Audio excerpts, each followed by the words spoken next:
Hello नमस्कार दर्शकों। झनक सीरियल में आप सभी का स्वागत है आज के एपिसोड में, जहाँ पे हम देख रहे होते हैं मुखिया जी के आने की वजह से झनक ज्योति काफ़ी खुश होती है और वो बोलती है मुखिया जी आप आए ना यहाँ पे हमको देखने के लिए, हम बहुत ही खुश हैं, हम बता नहीं सकते हमारी खुशी कितनी हो रही है। तभी यहाँ पे उसके जेठू जेठू बोलते हैं बेटा प्लीज़ मुझे माफ़ कर दे, हम लोग तुम्हारे साथ कुछ सही नहीं कर पाए। तभी यहाँ पे झनक बोलती है क्या बातें कर रहे हैं, आपके लोगों की वजह से तो मुझे कितना प्यार मिला, हिम्मत मिला, नहीं तो एक गांव की लड़की को कौन ही अपनाता। आपकी वजह से मुझे पढ़ने आया, बांग्ला आपने सिखाया, अपने घर में बेटी का सम्मान दिया, देखो आज आप मिलने भी चले आए। ये सब रिश्ते नहीं बनते तो क्या होता। तभी यहाँ पे जेठू बोलते ठीक है बेटा अब तू रेस्ट कर, तू ज़्यादा बोल मत, ठीक है। जनक बोलती मैं बस चाहती हूँ कि वो पुलिस अफसर बाबू और मास्टरनी जी का शादी हो जाए, ज़्यादा कुछ नहीं चाहती हूँ मैं। और दूसरी तरफ हम देखते हैं यहाँ पे ऋषि जो होता है वो अपनी माँ तनुश्री को सब कुछ एक्सप्लेन करके बताता है कि अभी तक अदिति शादी नहीं करना चाहती, बट आज उसने इस बात का खुलासा कर दिया है कि वो मुझसे ब्रेकअप चाहती है और मेरे साथ नहीं रहना चाहती है। मैंने अभी के अभी उसको कॉलेज में गया था और मिला था, उसको ज़रा भी फ़र्क नहीं पड़ रहा, वो सिर्फ़ और सिर्फ मुझसे आ जाना चाहती है। और इन सब में रिस्पॉन्सिबल है जेठू, मेरी लाइफ की वाट पड़ी लगी है, लेकिन जेठू को इन सब से फुर्सत नहीं मिल रहा है, उस लड़की से मिलने चले गए। बताइए बड़ो माँ क्या ये सही है, क्यों आपने रोका नहीं उनको, उनको रोक सकते थे ना। तो ये बड़ो माँ बोलती किस हक से रोकती मैं बेटा, जो हक का तुम बता रहे हो उस हक के लिए तो वहाँ तक आने के लिए बहुत टाइम लग जाएगा, तो उनसे हम बहस तो नहीं कर सकते ना। अभी गए तो गए, हम दूसरा क्या कर सकते हैं, तुम बताओ। अगर अदिति को मनाने में हमारी हेल्प लगे तो हम ज़रूर कर देंगे। तभी ऋषि बोलता है कि बात वो नहीं है, बड़ों माँ आपको समझना पड़ेगा। अदिति को सिमल बोनी नाम से उसको कितना डिप्रेशन जैसा हो जाता है, इसका मतलब वो खुश नहीं है। अगर ऐसे ही होता रहा तो कैसे चलेगा, फिर कोई बोलेगा ही नहीं कि कौन सा अल्सर है, क्या खा रहे हैं, क्या पी रहे हैं, कुछ भी। दूसरी तरफ हम देखते हैं यहाँ पे नीरू जो होती है वो कान भर देती है और बोलती है कि अभिषेक मुझे ऐसा लगता है कि ये सब नहीं हो सकता। और ऋषि मुझे ये भी लग रहा है कि अभी भी बाबा जो है वो अपने पापा मतलब वो उत्तराखंड के किसी दीवारों में, मुझे कुछ भी नहीं समझ में आ रहा है करके। तभी यहाँ पे बड़ो माँ बोलती है कि अरे तुम लोग शांत बैठो, तुम लोग कुछ भी मत बोलो, न्यूज़ छापने के चक्कर में कुछ भी बोलने लगोगे, हमें पता है वो हमारे साहब है लेकिन हमें तुमसे कुछ नहीं बताना। तभी तनुश्री बोलती बस कर ऋषि, तू जानता है ना जेठू भाई को कैसे है कैसे नहीं, अपना डिसीजन खुद से लेते हैं। अगर तू बेटा पहले ये सब सच बता देता तो शायद ये नहीं होता। तभी यहाँ पे ऋषि बोलता है सच बताने का टाइम तो मिलना चाहिए, मौका तो मुझे मिला ही नहीं। और फिर से आप लोगों को लग रहा है मैं ही गलत हूँ तो ठीक है, पहले मेरी कंडीशन पे खुद रख के दीजिए। और सोचिए आज से 10 साल पहले आप पहले गए वैसे में, कौन था मुझे नहीं पता, मैं तो ऐसे गेस की। और फिर उसके बाद इतना बड़ा हो जाए तो फिर वो लोग खुद ही बोल देते शांति निकेतन में ले जाओ, आपको देखो क्या करना है। तभी दूसरी तरफ हम देखते हैं उसकी छोटी काकी जो होती है वो लगाती है जेठू को कॉल और वो पूछती है उनकी तबीयत के बारे में। जेठू जो तो बताते हैं उनकी तबीयत ठीक है, लेकिन कॉल कैसे लगा यहाँ पे, वो बताती है कि मैं मुंबई से बात कर रही हूँ, कैंसर ऑर्गेनाइजेशन अंधेरी से। तो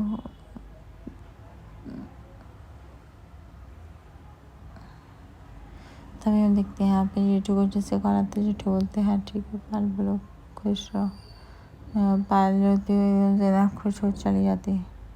तो यहाँ पे स्टेजिंग का मतलब नजर आता है।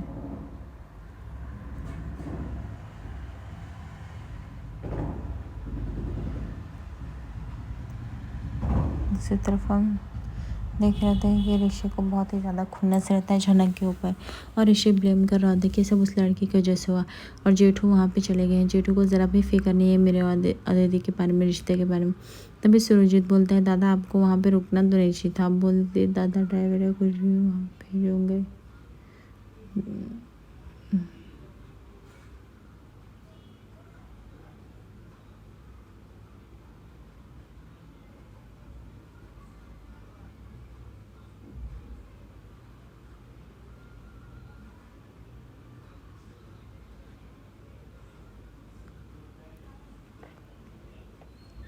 तभी यहाँ पे हम देखते हैं जेठू जो होता है वो बोलता है ऋषि को समझाता है कि ऋषि जो तुमने किया वो सच में बहुत ही गलत था और मैं उसको सपोर्ट नहीं करता।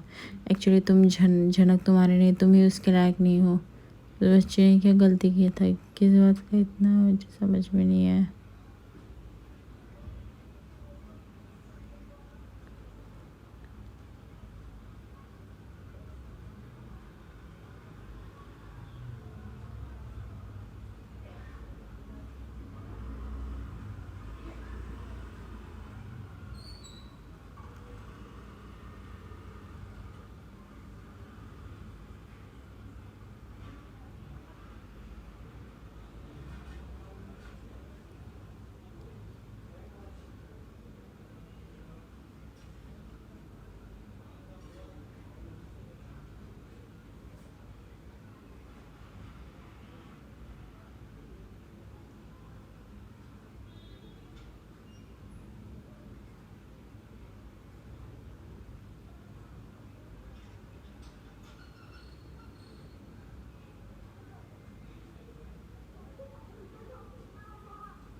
दूसरी तरफ हम देखते हैं कि यहाँ पे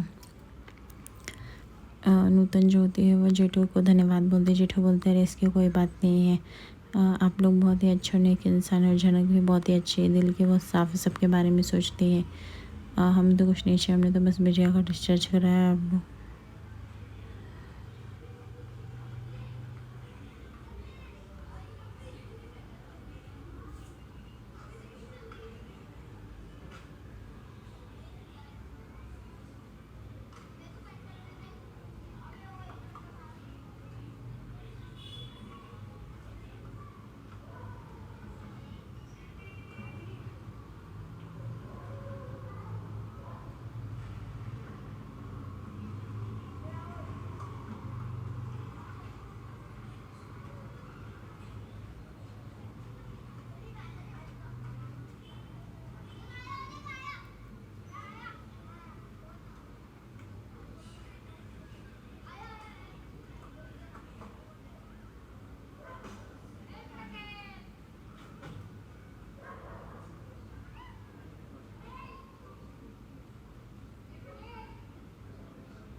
उसके बाद हम देखते हैं नूतन ज्योति बोलती है सब लोग तो आगे, आप लोग बहुत ही अच्छे लोग हैं लेकिन दामाद जी नहीं है। जेठू बोलते हैं वो मैंने बताया था वो ऋषि का काम कैसा है, नहीं तो वो ज़रूर आता। तो अच्छे से समझते हैं यहाँ पे वीर दम को जरा हिम्मत नहीं होती है, जरा को जरा किसी से बोलते हैं इसलिए